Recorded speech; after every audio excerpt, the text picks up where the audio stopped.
Bonjour à tous chers mortels, c'est Dragmar, on se retrouve avec ce 14e round du tournoi shonen. On se rapproche tout doucement de la fin pour les shonen, il reste le seinen, shoujo, josei et peut-être hentai, c'est pas garanti pour celui-là parce que je suis pas sûr que je me rappellerai de tout. Alors je le rappelle pour la 14e fois, ce n'est pas un tournoi pour dire quel est le meilleur shonen de tous les temps, ça n'aurait absolument aucun sens, c'est uniquement pour dire quel est le shonen que je préfère par rapport à mes lectures, par rapport à mes avis personnels et rien d'autre, voilà.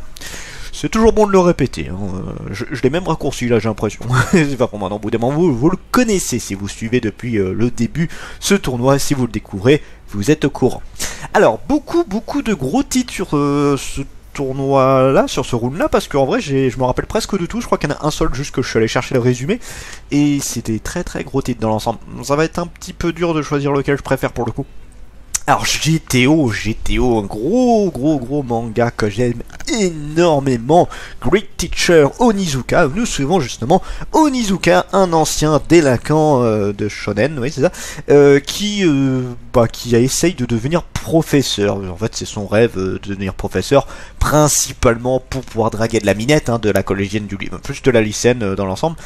Et le problème c'est qu'il n'est pas spécialement doué pour les matières, il a triché à ses examens, il a toujours eu des très mauvaises notes, ça n'a jamais été un bon élève et ça a toujours été une sorte de racaille. Donc bon, dans l'ensemble, pas de quoi faire un bon professeur, mais en tant qu'éducateur de vie, si on peut le dire ça comme ça, il est excellent puisqu'il en a vraiment bavé une bonne partie de sa vie. C'est quelqu'un quand même qui s'est vachement débattu dans sa vie, donc il comprend très bien les jeunes à ce niveau-là, qui sont là, parce que là, du coup, il va être intégré à un collège dans une classe très difficile où c'est que des casse-couilles. Et du coup, il va au fur et à mesure apprendre à les connaître, voir à quel point ils peuvent être emmerdants, et essayer de résoudre leurs problèmes, etc. C'est une très bonne série. Ensuite, nous avons It's My Life, un manga un petit peu particulier. J'ai pas continué pour l'instant, mais j'aimerais bien reprendre parce que j'avais bien rigolé. En gros, on suit l'histoire d'un chevalier qui a économisé une bonne partie de sa vie pour pouvoir s'acheter sa maison pépère dans la Corbrousse, vraiment une petite maison paumé, où il ferait son petit ménage, son petit potage, et voilà, il veut une petite retraite tranquille. Donc il est pas si vieux que ça, hein, je crois qu'il a un peu 35 ans, voire 40 ans grand max. De toute façon, là, en tant que chevalier, il pouvait partir. Il était même capitaine, hein, il était vraiment très haut gradé. Mais voilà, lui, son but, c'était pas de monter dans la hiérarchie, c'était vraiment de pouvoir se permettre cette petite maison qui était son rêve depuis toujours. Et il va rencontrer une jeune elfe, je sais plus si c'est une elfe, non, c'est pas forcément une elfe, je crois que c'est une autre espèce un petit peu particulière, que beaucoup de gens veulent récupérer pour ses yeux qui valent une vraie fortune. Et il va s'occuper d'elle malgré lui. Et le problème c'est que son petit quotidien de rêve de vouloir juste vivre pépère, et ça va pas se réaliser puisqu'il va avoir emmerde sur emmerde et il arrive jamais à être peinard. C'est une série qui est vraiment très cool, que j'ai beaucoup aimé, que je vous conseille énormément. Mais là on n'est pas sur le même degré de baston. On va prendre si j'arrive. Oui, si j'arrive. Oups. Ouais. Oui, ok. C'est parce que j'ai pas activé les modifications. Déjà, génial. Voilà, mes excuses, petit cafouillage de ma part, c'est pas grave, on reprend, ça arrive les erreurs pour tout le monde. Donc c'est GTO qui gagne sans la moindre hésitation face à It's My Life, qui est quand même très bien, je vous conseille, n'empêche les deux séries, We Never Land et Dusk Maiden of Amnesia. Alors We Never Land, c'est une série qui vient de se finir, si je dis pas de bêtises, ou qui est sur la fin. Je crois qu'elle vient de se finir normalement, où en gros on suit l'histoire d'un jeune garçon qui est extrêmement bon élève mais qui malheureusement a une famille qui a plein de dettes. Sa mère est morte et c'est le je suis fatigué, excusez-moi. Non, la mère est là et en gros il va avoir une obtention pour avoir potentiellement un statut VIP, étudiant VIP à son école. Pour ça, il faut avoir des très bonnes notes et être un élève assidu, et ça lui donne une bourse, donc qui serait très utile pour subvenir, au moins ne plus avoir l'école à payer pour sa famille, qui serait un gros soulagement. Sauf que, alors, il est très bon, hein, mais il excelle pas dans les matières non plus. Je crois qu'il a des 16, ce qui est déjà excellent, hein, ce qui est déjà juste exceptionnel. Il est vraiment très bon dans quasiment toutes les matières. Donc, mais comme c'est pas assez, il manque un tout petit peu, il lui dire voilà, on va quand même accepter ton statut de VIP parce que t'es quand même un très bon élève, mais en échange, tu vas devoir t'occuper d'élèves qui sont considérés comme des génies dans leur domaine. Il y en a une qui c'est une génie en maths, l'autre c'est une génie en langue, l'autre c'est une génie en sport, etc. Mais qui sont très mauvais à l'inverse dans d'autres matières. Donc c'est la génie des sciences, des maths, elle est très mauvaise en langue, et inversement, celle qui est une génie en langue est très mauvaise en maths. Et elles aimeraient bien progresser justement dans ce domaine-là. Donc ok, tu vas devenir leur professeur particulier. Et en échange, on te donne le statut VIP.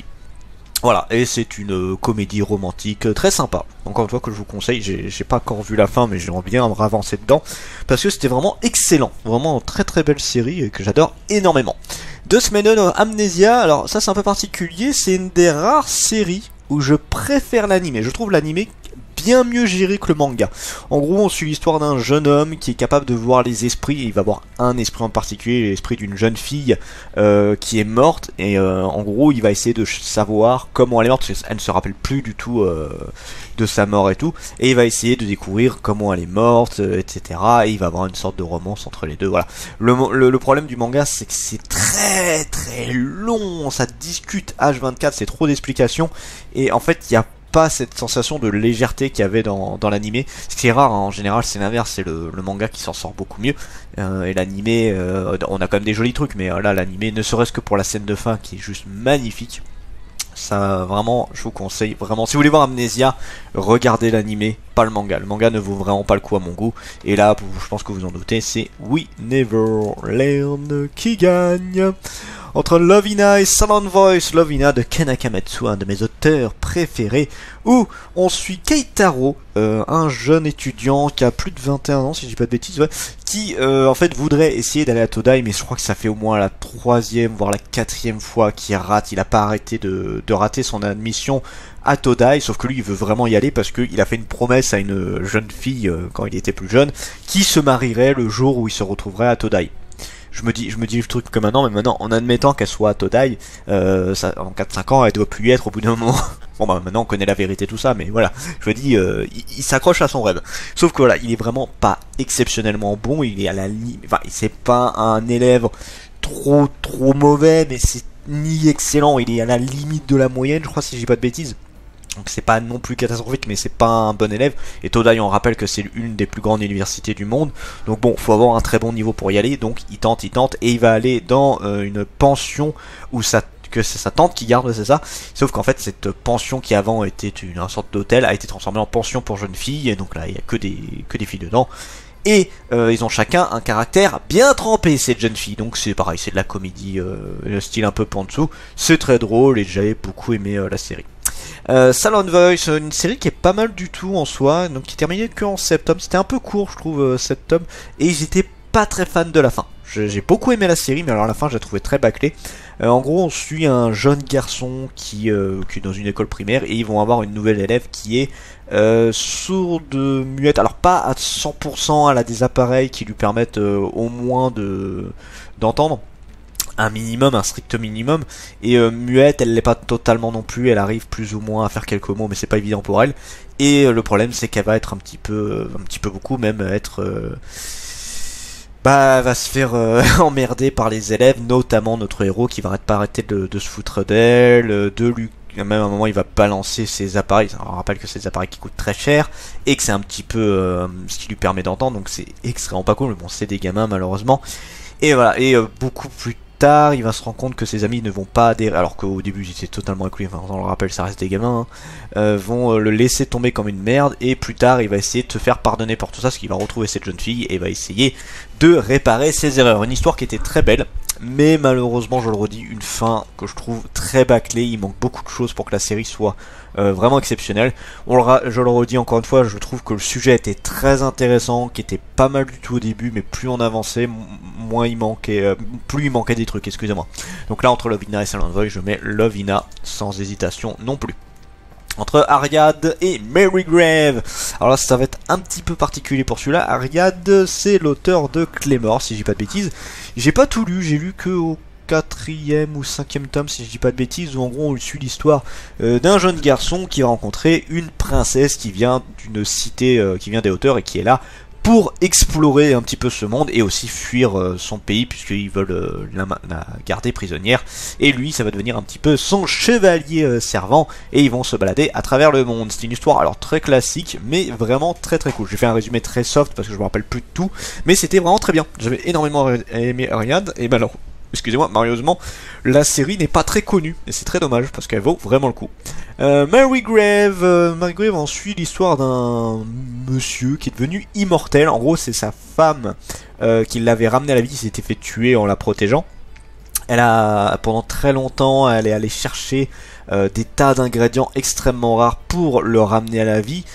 Sauf que bien évidemment ça a duré des années pour qu'elle trouve ça et elle en est morte, mais elle a réussi quand même à ramener son mari à la vie et ça l'a rendu immortel, donc c'est quasiment un zombie le mec, et il est en train de faire la même chose, sauf que là maintenant bah, il est moins doué qu'elle, mais voilà, il se démerde quand même et il essaie de réunir tous les ingrédients pour ramener également sa femme à la vie.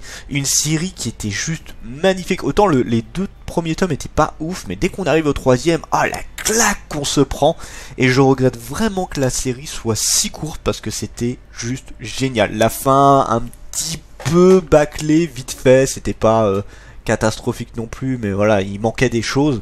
Franchement, on aurait pu allonger un petit peu la série, mais franchement très très bonne découverte. Alors les 2 sont excellents, mais j'avoue que Mary Grave m'a beaucoup plus marqué sur les 2.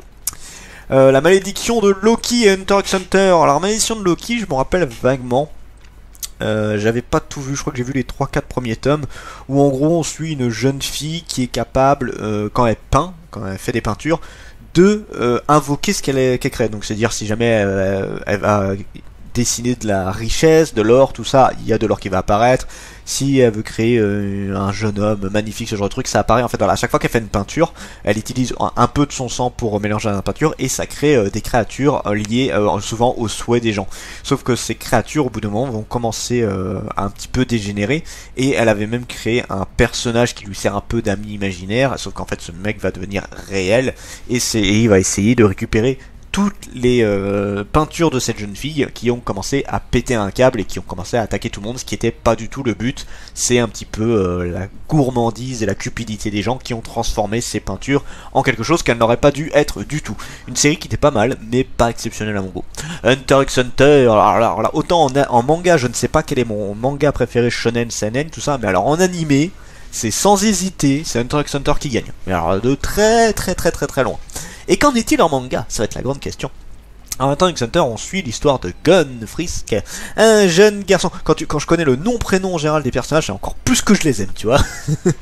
Qui est un jeune garçon qui vit sur une petite île complètement perdu et qui est en admiration totale sur son père qui est l'un des plus grands hunters du monde. Donc les hunters, c'est un petit peu intégré, c'est des sortes de chasseurs qui sont là pour aller récupérer des choses extrêmement rares.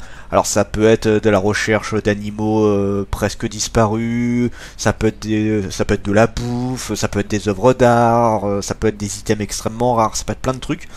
Et ça peut même être des mercenaires. Voilà, c'est un petit peu l'élite des mercenaires, si on peut appeler ça comme ça. Et ils ont chacun leur spécialité. Et lui, il voudrait devenir également hunter pour revoir son père, parce que son père, il est parti depuis des années par rapport à son métier. Et du coup, il va passer le fameux examen des hunters. Et ça va être une grande aventure où il va rencontrer plein de monde. Leorio, Kurapika, Killua, Hisoka. Oui, j'aime beaucoup trop les personnages de Hunter x Hunter.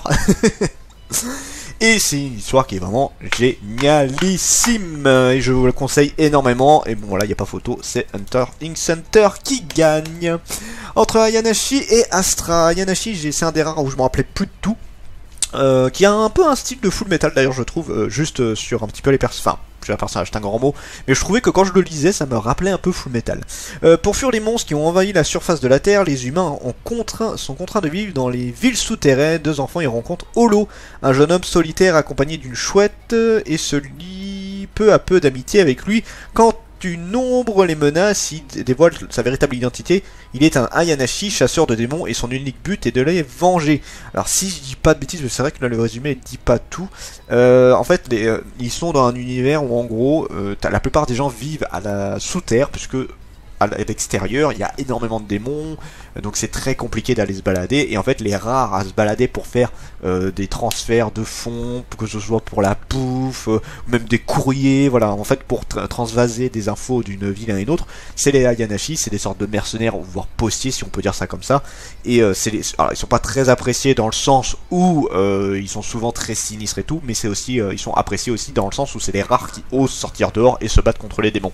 Donc voilà, série qui était pas mal, j'ai pas tout lu, je crois que la série est finie si je dis pas de bêtises, c'était pas mauvais mais pas exceptionnel à mon goût. Et on a Astra. Astra, une série que j'ai énormément aidé, fini en 5 tomes, 5 tomes mais qui était vraiment très très cool. En 5 tomes on a eu quelque chose de très bien.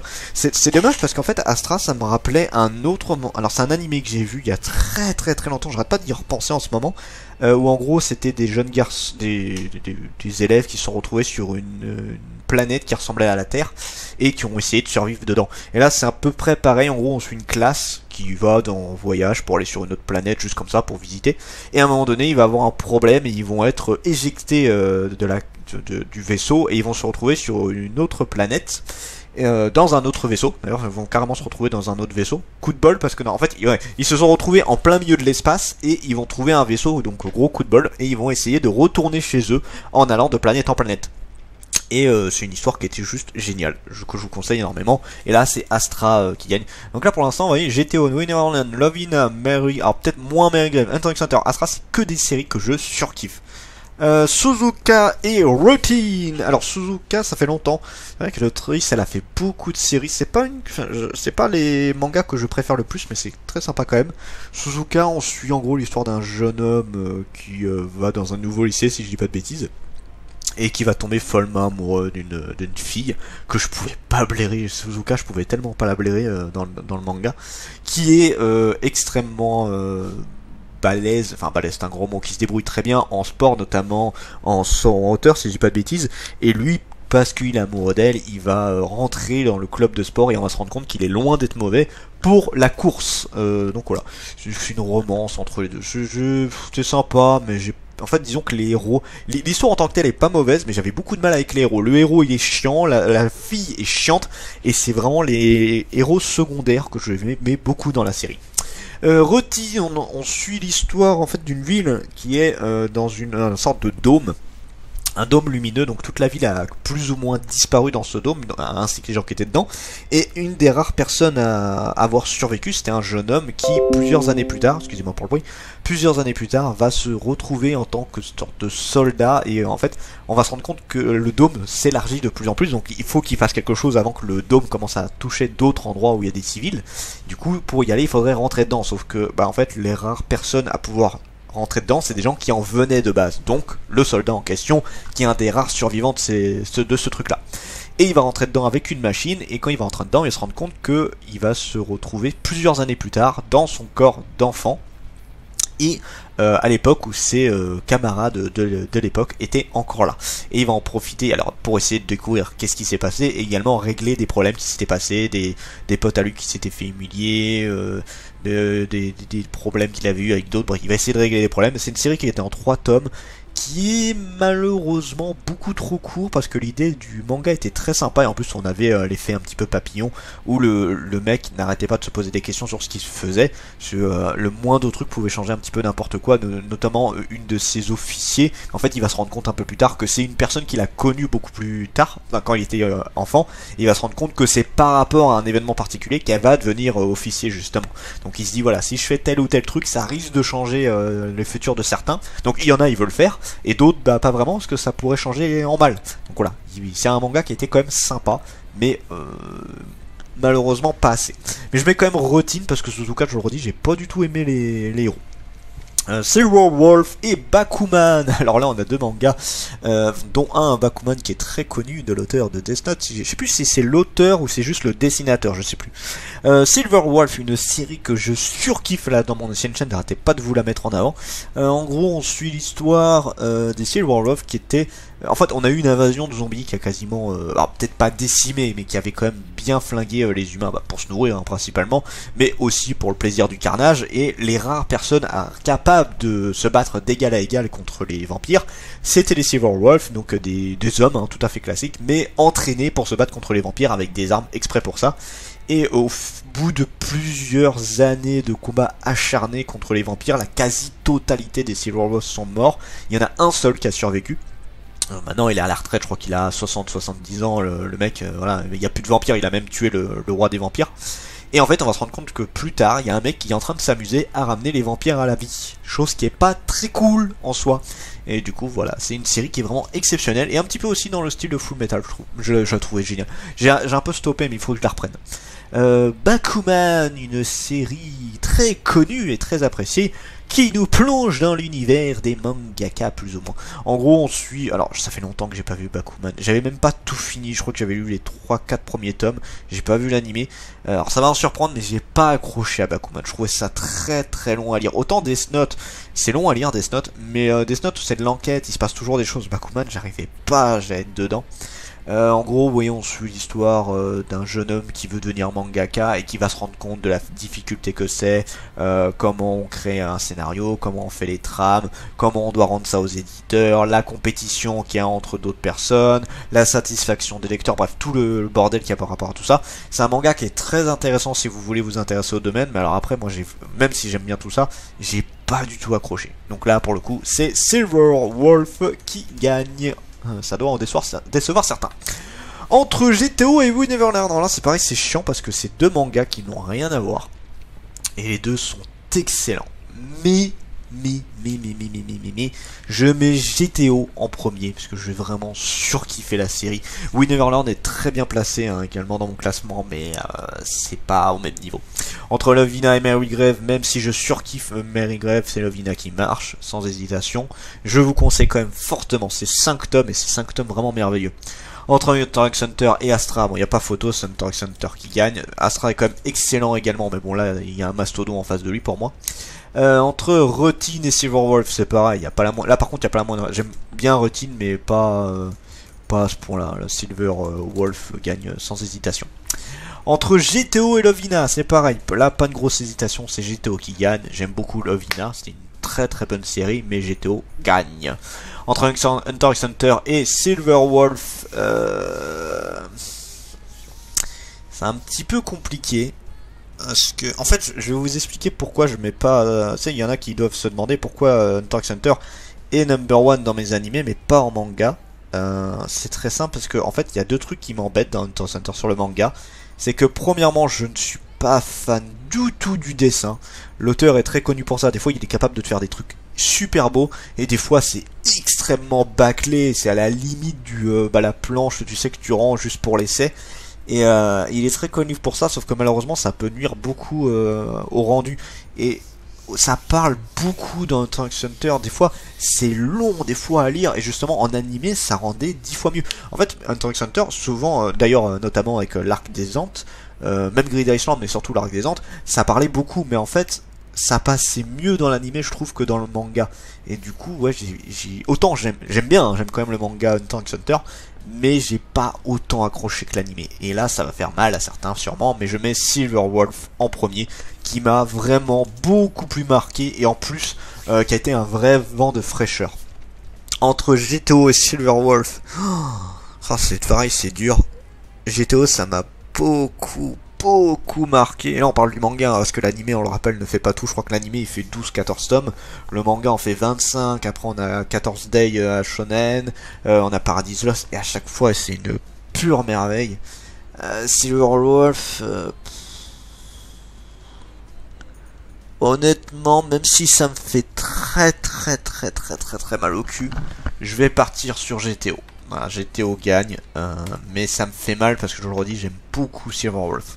Je vous le conseille énormément.